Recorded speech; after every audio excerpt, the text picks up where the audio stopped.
Magandang gabi, Philippine Air Force. Alamin natin ang magiging lagay at taya ng panahon ngayong gabi ng Lunes, 13 October 2025. Para sa ating synoptic situation, patuloy na umiiral ang easterlies o yung mainit na hangin na nagmumula sa karagatang Pasipiko. Sa ngayon, wala pa tayong namomonitor na sama ng panahon o low pressure area sa loob at labas ng Philippine Area of Responsibility. Dahil dito, asahan bukas sa Luzon, Visayas at Mindanao ang mainit na panahon, bahagyang maulap hanggang sa maulap na kalangitan na may mga tsansa ng pulu-pulong pag-ulan, pagkidlat o pagkulog, lalo na sa hapon o gabi, dulot yan ng mga localized thunderstorm.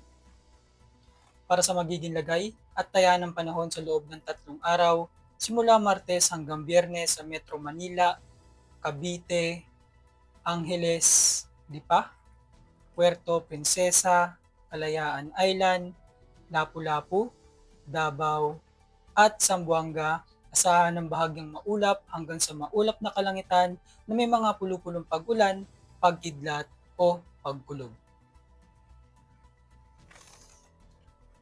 Lumubog ang araw ng 17:37 at sisikat bukas ng umaga ng 05:47. Meron tayong 53% decreasing moon illumination.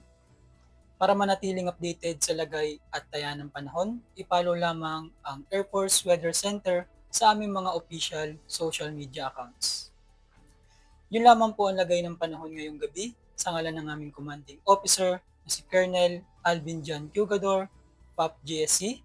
Ako Sir Edmund First Class Antonio Emreli Jr., Weather Forecaster ng Air Force Weather Center. Muli, magandang gabi Philippine Air Force.